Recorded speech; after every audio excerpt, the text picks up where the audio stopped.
Nova Scotia, this is from the Weather Network. The province of Nova Scotia bans hiking, use of vehicles in woods as dry conditions raise wildfire risk. I've heard the expression thunder thighs, but I never heard of flaming toes. Disruptive. America that I fought for. Weird thing to happen. So hey, you may have noticed a little something in the air. You may have seen it. You may have smelled it.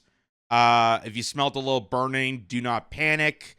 Unless you smell burnt toast, then contact a physician because that's a different area outside my expertise. But currently, there has been active wildfires engaging across Canada. Once again, it's become so frequent. And once again, we are seeing a bunch of air quality alerts all across Canada and the United States, particularly in the northeast part. So this is from The Guardian saying that Canadian wildfires prompt severe air quality alerts across country and the United States. More than 700 active wildfires burning across Canada, and about 2/3 are currently out of control. So this has become so frequently that I almost become numb to this because of just how often this happens and how often it completely just gets ignored. Whether, you believe in climate change or not, there needs to be an investigation on what started these wildfires, because climate change cannot spark a wildfire. There usually is involved in some sort of incident, like a campfire or a cigarette butt or something, or maybe it was arson. Who knows? But usually there has to be something that conducts the spark to ignite a fire, to ignite flames into this massive wildfire that never gets fully investigated. I wonder why that is. But there's something even more alarming to this story that I want to point out, besides continuation of these fires that are devastating forest areas and just causing mayhem across the country, is how provinces are dealing with the matter, particularly Nova Scotia. This is probably one of the most extreme reactions I have seen across the country. So, Nova Scotia, this is from the Weather Network. The province of Nova Scotia bans hiking, use of vehicles in woods as dry conditions raise wildfire risk.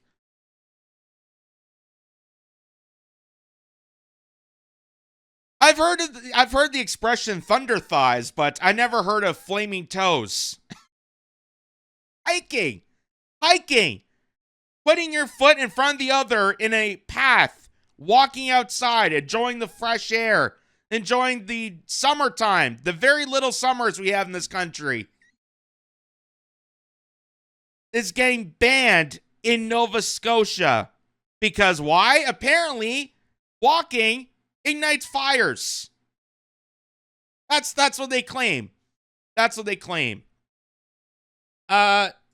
So just a little bit of this. The Nova Scotia government has announced it's banning hiking, camping, fishing. Fishing. You mean like going out on a boat on a lake surrounded by water? God, I would hate for that boat to ignite a fire in the middle of a lake. Are they fishing off of the port of gasoline area? Like, what's in the lake that's going to ignite a wildfire across the forest area? Camping and campgrounds is still permitted, but trail systems through woods are off limits under new rules. The rules are in place for provincial, crown, and private land until October 15th, until weather conditions allow them to be lifted. The fine for violating the ban is a whopping $25,000.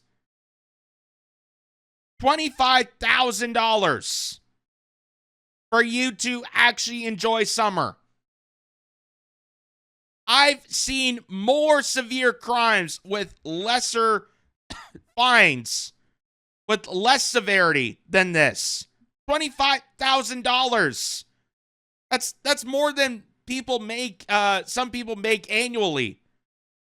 25 grand for walking outside, for hiking, for fishing, for camping, for getting that vitamin D. God forbid people go outside and exercise. Like COVID without the virus. Go figure. We could just have these lockdowns periodically.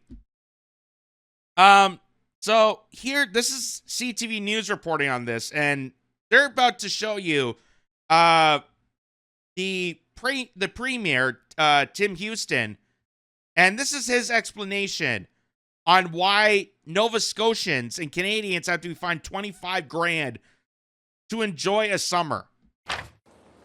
A leisurely walk in the woods is no longer allowed in Nova Scotia, and it may not be for the rest of the summer. Effective 4 p.m. today, we're telling Nova Scotians, stay out of the woods. Nova Scotia's Premier announced today a ban on activities in the forest because of extreme dry conditions and the risk of wildfires. Hiking, camping, fishing, and the use of vehicles in the woods are not permitted. Trail systems through woods are off limits. At these walking trails in the heart of Sydney, some agreed with the move while others didn't. As long as you're not starting a fire or smoking, you know, that kind of thing, you should be able to walk there. It kind of sucks for the campers and anybody out tenting, but it's probably necessary. At these wooded trails in Coxeath, the entrance... So my question is, so they're trying to barge people from camping in like tents and trailers and whatnot. Is that going to discourage tent cities in Nova Scotia?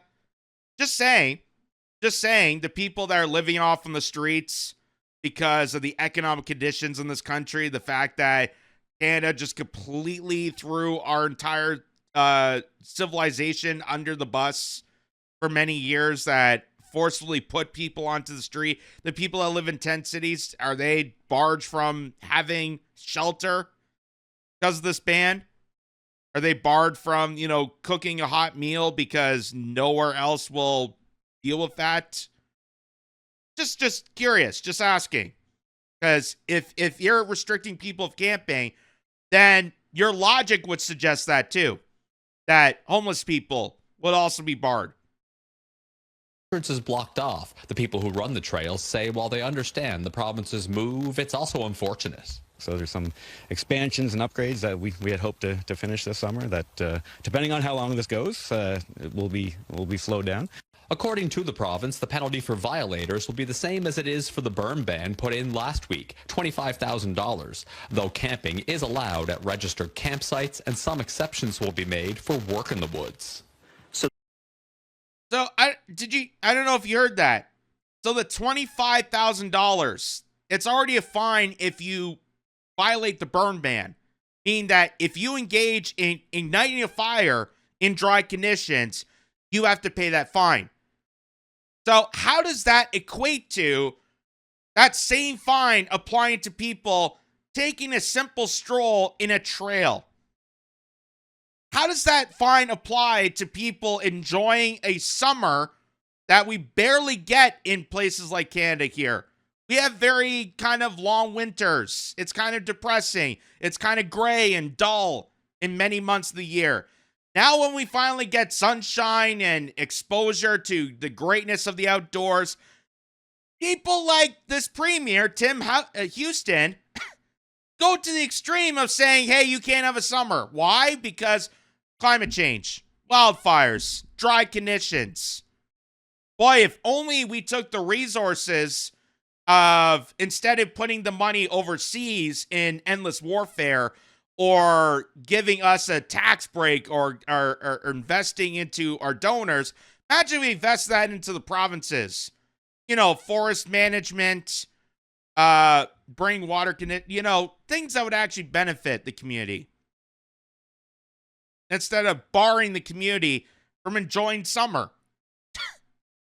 This is crazy. This is crazy. They can get a permit to carry out their operations on Crown lands. They may need to operate at night, which can take place. The Premier says with nothing but more dry weather expected in the coming days, the move is being made now to try and avoid a major wildfire like the one outside of Halifax 2 years ago. We've had briefings from Environment Canada about the near-term forecast, and there is no significant rain in sight. As for how long this ban on being in the woods. So they don't even know how long this ban's going to be. CTV News suggesting it could be all summer that this can go on because, whenever, nature decides to give us some rain, then I guess we'll go back to the drawing board. But in this case, you guys can't have a summer. We can't trust you to just simply walk into a trail because if the province actually was responsible and actually took the initiative to investigate while these wildfires are happening, if the federal government did the exact same thing, if we actually did some internal investigation to figure out, hey, why are these wildfires so frequent? Instead of just saying, well, climate change, just deal with it. No, something had to happen to make a wildfire spark. Something had to ignite it. Whether it be an arson, whether it be a cigarette butt, whatever the case may be, look into it. Look into it and try to find some preemptive measures to deal with it. Also, as Trump even said, and he was actually kind of right about it, is that forest management is lacking. Meaning that we have such heinous conditions in a lot of forestry areas that's not being properly kept up to date. It's not properly cleaned up. So if a fire does spark in these dry conditions, you just have a surrounding of a giant tinderbox about to go up in flames. So there's a lot of faults here. There's a lot of faults here that go beyond climate change. And this is not an argument of whether climate change exists or not. That's its own separate, situation, whether you agree with it or not. The point of the matter is, barging Canadians from having a summer where you're outside exercising, enjoying the sunlight, getting that vitamin D, which is good for the body, good for the soul, good for the mind. You're not allowed to do that. You're not allowed to do that. Like, literally, it feels like COVID all over again, except without the virus. We just have these lockdowns for anything at this point. And for $25,000, you can get less fines for far worse crimes. But they want $25,000 out of you if, God forbid, you go and hike. Go take your dog for a walk into a local trail. It's incredibly insane. Even fishing. I couldn't believe that was on the list. So here's some reaction to this. Mark Nixon pointed out, Tim Houston says offshore wind will turn Nova Scotia into an energy superpower. This is the same guy who thinks a middle-aged woman in Lululemon with a metal water bottle is a climate threat. Wind farms equals heroic, hikers equals criminals. Next level genius. So this is the same guy. This goes to show you what a schmuck this guy is. By the way, he's a conservative. Just to let you know. This guy is a provincial conservative the same way that Doug Ford in Ontario is a so-called provincial conservative. But yet, he flatters the establishment. Why? Because they both like their cushy jobs. They want to be complacent. They want their big donors. So, of course, they're going to bend the knee to them and siphon out the rest of the province that may or may not agree with the policies that are being implemented. So, here is the Premier of Nova Scotia, Tim Houston, announcing this breakthrough deal because he got a big donor. He got a big business partnership with a wind energy company to implement the wind turbines in Nova Scotia. And that's not through grassroots movements. That's not to a vote. This is him just announcing to people that this is going to happen. So watch this. Now, to build a more resilient and independent Nova Scotia and Canada, for that matter. These steps will help make us an energy superpower. We're on that path. Wind and Wind West are a big part of the plan. We have enough wind energy to power a quarter of Canada's electricity needs. This can make Nova Scotia a more prosperous province, and it will make Nova Scotia a national and international leader. These are the first offshore wind. Gee, and you wonder why Alberta is a little bit angered at Canada and Ottawa and provinces like Nova Scotia. I thought we're supposed to be all in this together. I thought we're supposed to be a united country. To me, this sounds like separatism. To me, this sounds like Nova Scotia is going to exit out Canada, that we're going to become a dominant superpower. Well, what about Alberta? They've had an energy superpower for eons and could easily bring us the ability to have cheaper energy goods throughout the province and throughout the country. But here you are just saying, no. Nova Scotia is going to be the dominant superpower. And he's announcing this because he got a backdoor business deal through whatever this wind turbine company is. And if you've seen Michael Moore's documentary, Planet of the Humans, I think it's called, where it's about, green slush fund, where it's about all this, implementing business relations and how a lot of these billionaires, the only reason they're going to a green energy implementation because of the fact that there's a huge business incentive that they're profiting off this, doesn't actually help the environment or actually bring cheaper energy. And a lot of cases, the construction and building is lacking on these green projects. But the billionaires and the investors get a huge kickback on every time a province like Nova Scotia or Canada or European nations or wherever the case may be go towards a green energy shift. So it's not about really the climate. It's not about the environment. It's not about making things cheaper. It's about serving the needs of a billionaire class that cashed in on green energy. That's what this is. Areas designated in the entire country. Now is the time to act boldly, but we also have to act safely and sustainably. The assessment that selected the sites we're announcing today used science-backed analysis and public input to decide where offshore wind development can be done safely and sustainably. We started with 8 potential sites. Now we're announcing 4 areas that will soon be open to a call for bids. We'll move forward with the Middle Bank, the Sable Island Bank, a reduced French Bank, and a reduced Sydney Blade. That we're moving forward with 4 instead of 8, and 2 are reduced in size from where we started, shows that we are listening and we are adapting to what the public are talking about.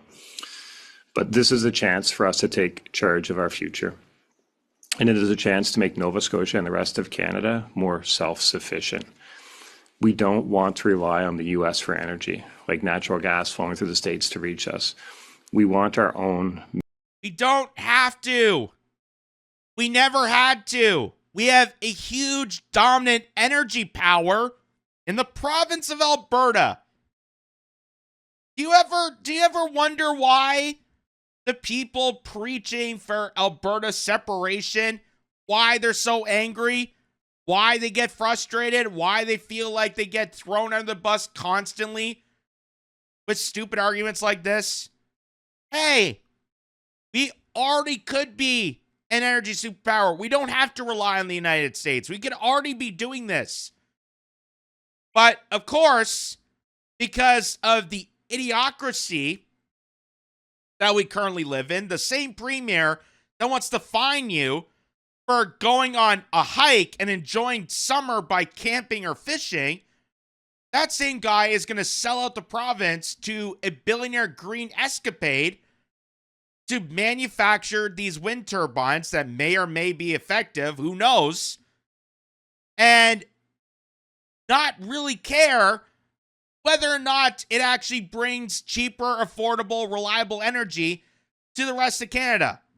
This is all part of the Green Slush Fund. This is all part of selling out to high corporations that put their bang on their buck on green energy. They don't care about actual impacts on the planet. They don't care about environmentalism. They couldn't care less about any of it. They just care about, oh, well, since everyone's going that direction, I can get a huge amount of money by pretending to build all these great, powerful infrastructures like wind turbines. And remember all the EV plants that were promised for Ontario that turns out to be a bust? That bubble burst because it turns out in order to have an effective EV battery plant that's beneficial to the planet, you have to have its own separate power plant because of how much energy it takes. Same with AI. People say that AI is going to be beneficial to the planet. Do you know how much water? Do you know how much energy is going to be siphoned out of the grid just to barely keep a AI system afloat? All these data facilities that are being built, it's siphoning out water. Residents in areas can't even get access to clean water with these new data facilities, but they want to preach to you that it's beneficial to the planet. It's beneficial to their pocketbook, and they're using the theocracy of climate change to manufacture consent to approve this. That somehow this is beneficial. Somehow we're going to be more independent. Well, we could already be independent if you didn't throw Alberta down the toilet every single time and actually promise a nationwide construction and actually be an energy superpower. We could already be doing this. So this is just absolutely nothing other than congratulating yourself that you sold out your province to whatever green investor is involved in this. Here's this guy, Greg Wycliffe, I think that's his name. When talking about the $25,000 fine, says, this is the most un-Canadian thing I've ever heard. Banning people from enjoying the outdoors in the middle of summer. Yeah. Charging people from having a summer is more like it. Because they don't even have an end date. They don't even have a time period on when this is going to end. They're saying it could be October by the time they think about lifting this. So they're basically telling you you cannot have a summer, while refusing to investigate why these wildfires are reoccurring, why this is happening so frequently. You ever notice that? Why do something says, just a reminder that the guy who just banned hiking, camping, fishing, and travel the woods enforceably with $25,000 fines is a conservative. Yep. Same with Doug Ford. And Doug Ford, you remember Doug Ford with COVID, was enforcing all the policings across the province to crack down on people who went outside, who disobeyed the stay-at-home mandate. He was telling policings across the province to crack down on those people, give them harsh fines, send them to prison if you have to. And every single policing said no. They said it was a waste of time. They said it was a waste of energy. They thought how stupid it was that we're not cracking down on legitimate crimes. We're cracking down on someone, exercising, taking a jog around the block, walking their pets because of an invisible virus that we don't even really know about. That was Doug Ford. That was a progressive conservative. And same with this guy. This guy is a progressive conservative. This guy is supposed to care for the people. Now putting a $25,000 fine for you to enjoy summer. And I made this joke because when I learned about these air quality alerts and, all these premiers and people across areas, alerting in just absolute exacerbated reaction to, oh my God, this wildfire smoke is so dangerous. How it's going to affect so many things. Oh my God, summer is ruined, blah, blah, blah. I made this inquiry because I find this so funny. So I said, funny how they can cloud seed a flood into Texas or Dubai, but never create rainfall in wildfire areas. So you remember Texas? Remember how they had news programs bragging about all these different companies that were able to produce rainfall?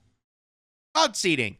They're doing weather modification all around the world. They did in Dubai, which caused massive flooding. They did in Texas, which caused massive flooding.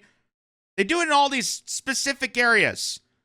But amazing that when a wildfire occurs and does significant damage to the forest area, evacuations to these provinces, and air quality alerts for the rest of the people, they go silent.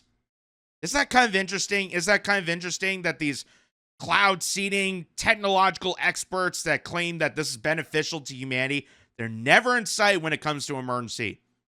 You would think they want to extinguish the wildfires, which is exactly what I said here. You would think they would want the fires extinguished. You would think they want the praise and the good Samaritan pat on the back. You would think they want the praise on how good this is, because right now, as we're seeing firsthand data on weather modification, people are freaked out. People are like, yeah, this is dangerous. Why the hell are they doing this? So wouldn't you want the good reputation of putting out a wildfire and saying, well, this is why it's so beneficial? But they're not doing that. Why is that? Why is that? Could it be they want the wildfires to occur? Could it be that they specifically pick certain areas to be flooded out for their own purposes, just like hurricanes, just like earthquake generators? That's right. They can create earthquakes. They can create hurricanes. This is people playing God. This is not like Sim City anymore. This is real life, that people are able to modify the weather. And isn't it just amazing that with all these wildfires, with the fires that happen in California, with Maui, with everything that's been going on for the past few years, you would think that these so-called scientific geniuses that came up with cloud seeding would want to jump onto the action of de-escalating and extinguishing the wildfires and give themselves the praise. But they won't do that. Why is that? Why is that? Maybe there's something sinister afoot. Maybe all this is tied together in some sort of sinister ploy that just exploits more and more people as we're starting to more and more wake up to this. So that could be the case. But all I can say for sure is that Nova Scotia, holy crap, your premier is absolutely nuts to restrict you of having a summer just for the fear of somehow hiking, fishing, camping, biking, any kind of recreational sports could lead to a catastrophe wildfire that they're not willing to investigate. Wow.